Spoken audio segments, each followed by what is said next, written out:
Hello everyone, welcome to this tutorial video for the GEORISK tool. I will now show you directly how to download it. I think the best way is you go to the GEORISK website, georisk-project.eu. You can click on this GEORISK tool where you have access to the whole risk register. And if you look closely, you have a link here. Which brings you directly to the GitHub page, and you have directly access to the latest version. So as of this recording, you have the 2.1 version, and here you can download the file. So I will do just this and open the Excel file. By the way, GitHub is a great way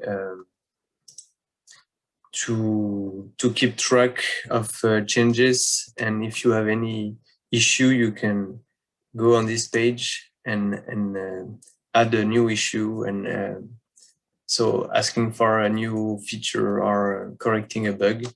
That's a good way for me to keep track of everything. But back to our file. So in GEORISK, we made this spreadsheet. That's sort of an introduction to a full-scale risk assessment for a geothermal project. And I will guide you today in this spreadsheet. So when you open the spreadsheet, normally you land on this page, which is the introduction page, and you have a short description of what all the tabs below will do. If you want more guidance, you can look at this video, or you also have here a help tab that will provide you some information, but I will not detail this now because, of course, I will go in all the details now in the video. So I will activate the modification here. Okay, let's remove these fields that we don't need. Okay, so the first step of the risk assessment is risk identification, which you can access by clicking on this sheet here. The purpose here is that you have a list of risks, which are all the risks we propose in GEORISK, and we consider that for any projects, we need to adapt this list of risk. So first we have here some information that you can put on the project. So today we are 3rd of September. My project is a tutorial. This is the first assessment. I don't need to provide additional detail here. And for today, we will only focus on some risk. Just right now, I want to stress, you see there's a warning message here. It's very important. Is that right now we will change the list of risks after we will make the assessment. It's very important that once you made the assessment, you don't go back to this list of risk.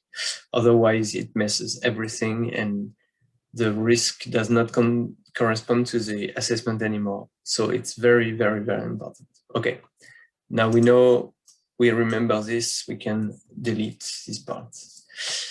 For today, I'm not really interested in this kind of risk. And so it's up to every project, but today I will not use this trick. So I just put a 0 here on this column. Okay, and I can even use, normal Excel feature and grab the 0, and it's easier like this. Okay, it's all grayed out and we won't hear about this risk either. I want to focus on all the risks that begin by D. So flow rate, temperature, that's interesting for me. Pressure I want to keep. Neighborhood operators, not interested in that. Fluid chemistry, gas content, physical properties are different from expected.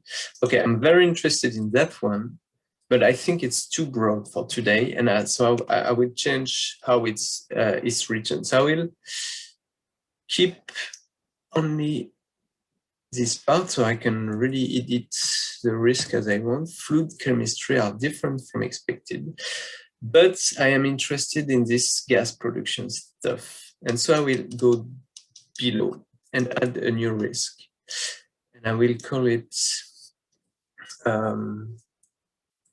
gas production is higher than expected.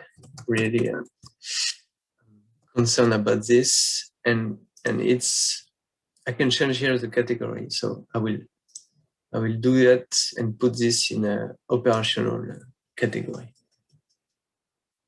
Okay. For some country, we call this also the non-condensable gas production. That could be the same risk, but I will not consider this one. So fluid chemistry, human error. No, I don't want to discuss about human error today. We have fluid chemistry, gas content, physical property change. So I will do the same here. Just focus one risk on fluid chemistry and add, okay, gas content evolve over time. And also put this one in blue. Okay, like this. Target formation is missing in the well.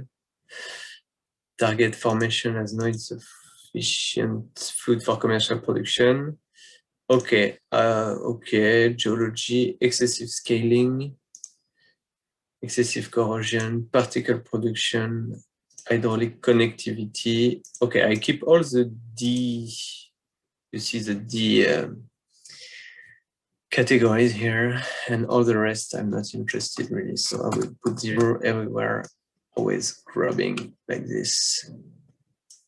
And okay, just a last check. Okay, I think I have all the risk I want to keep for my assessment right now. So I'm now going to the rating table. So the principle of this sheet is that we assess the risk in a risk matrix, as you can see here on the right. By default, we have the risk matrix that we use in the remaining of the project, which is a 4x4 risk matrix. And as is classical risk matrices, you have one score for likelihood and one score for damage or severity. But for my project, I don't think this particular matrix is appropriate. And so I want to change things a little bit. First, I think this damage, the highest value of damage is 1 million is too low. So I need to have a higher. And I have two ways of doing this. I can alter the number of levels, and I can alter the other factors I can explain to you. The principle here is that for mathematical reasons, it's a more robust way of doing this. How we create this table is that to go from one score to the other, we have a multiplicative factor. Here it's 10. So the maximum value of the first level is 1,000, and then the next value is 10,000, etc. And then we have a number of levels. So if I change here the number of levels, I can put any number between 2 and 10. I see that I add one level and it's 10,000. However, this value, low damage, is too low and it's not very useful. I would put 10,000 rather. So now I put 10,000. But with my multiplicative factor of 10, I go up 100,000. 100 million, and it's really too high. So I will change this factor. I made a few trial and errors and found that 5.5 is a good way. Then my maximum value is about 10 million. It's okay for my project. Then I need to change also the score for the likelihood. What I found, so if we want to have the matrix work and our index work, we need to keep the multiplicative factor as close as possible between likelihood and damage. So I will put 5.5 here also. But now, of course, my intervals are a bit strange. I think 0.01% is too low. I would put 0.1%.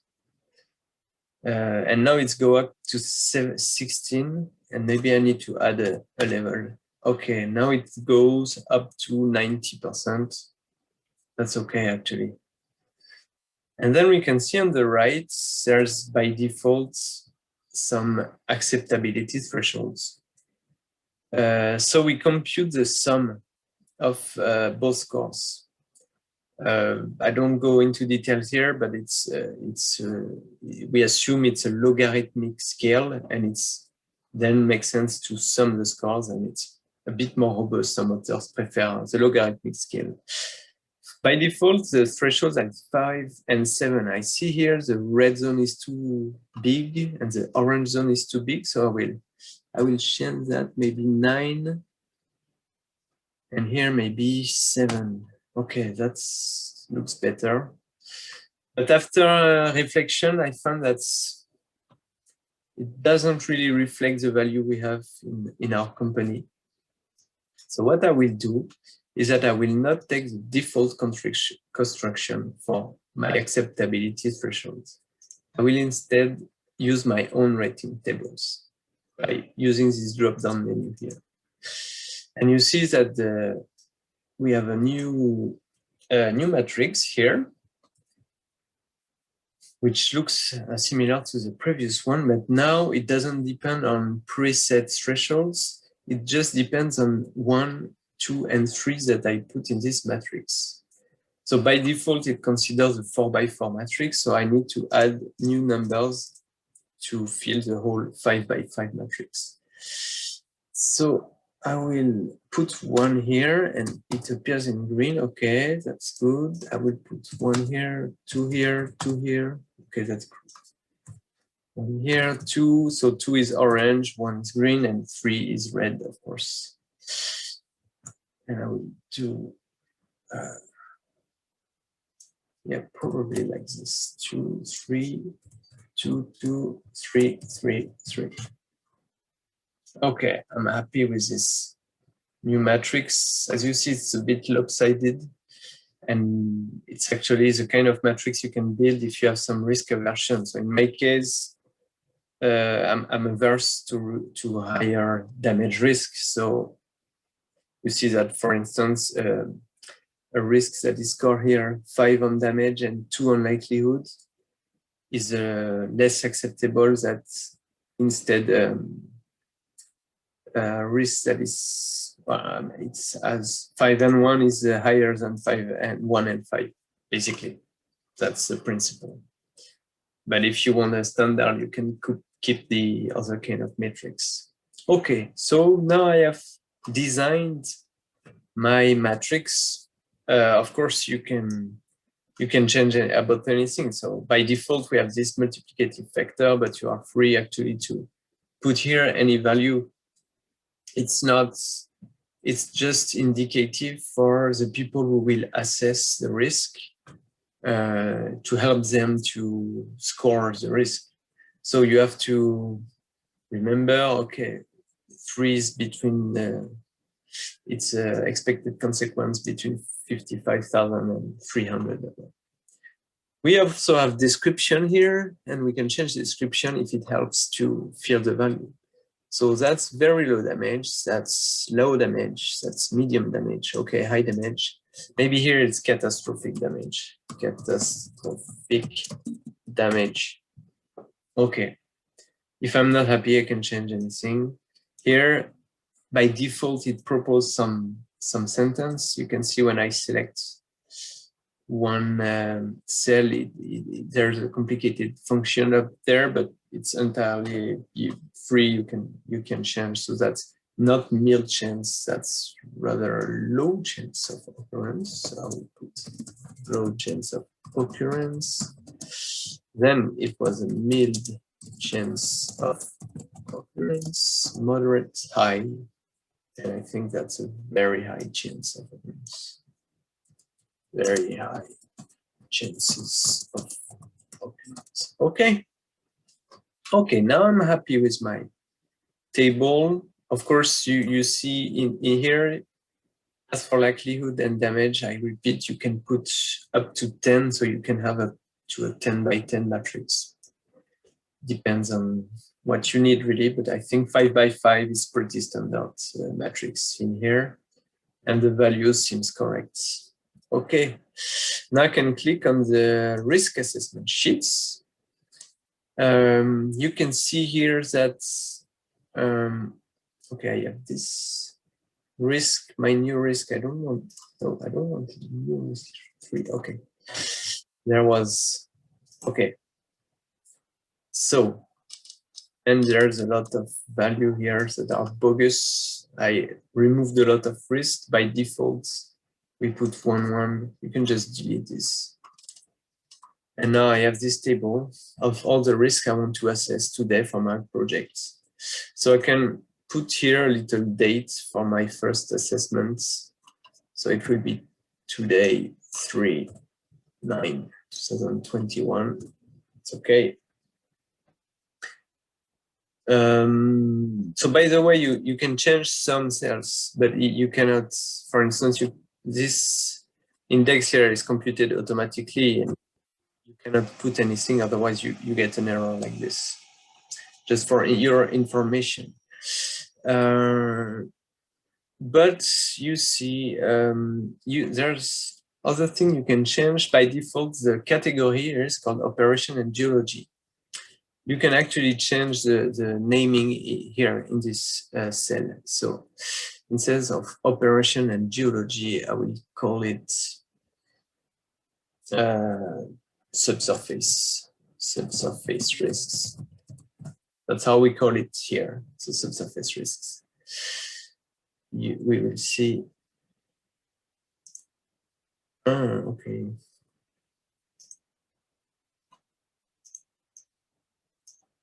Okay, and so in changed, it actually changed. You see this little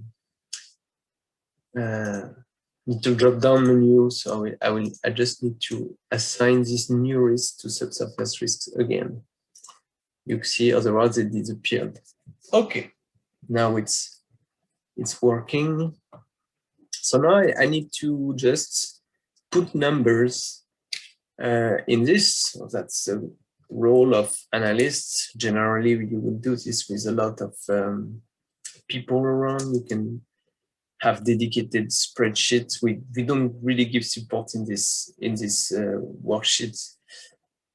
For your project, what is you think the probability that your flow rate is lower than expected? So let's say we know the zone. It's average likelihood. Damage level, of course, it's very high. Basically, the project, you cannot do anything with such a high project. So that's a very high rate. What is the probability it degrades over time? That's not very probable. And I think impact is less. Okay, I will now fill this, not making any comments. Doesn't matter really what we put in it.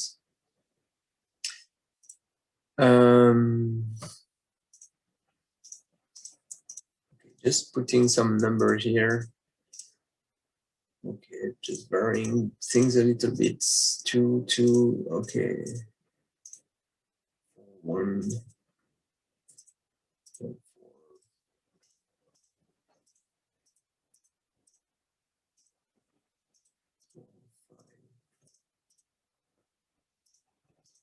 5, 1, etc., etc. I can put here some comments if I need. So, for instance, fluid chemistry change, and you can put here why do you think fluid chemistry will change? I don't know. Yeah, there are other exploitation will influence. Okay, this parameter. So that's handy stuff. Here, I would like to have a bigger cell. So if you need to make any change, so my Excel is in French, but you can you probably have a revise option here, and you can just remove the sheet protection here. We don't have any password, it's easy to do. The protection is just here so that you don't mistake, change all the formulas we made. And you see that as I change the values in the risk assessment, we here have small icons telling you corresponding to the risk matrix we design, if the risk is acceptable or not. Okay, so now we have various plots that we can see. So by default, all the categories are here.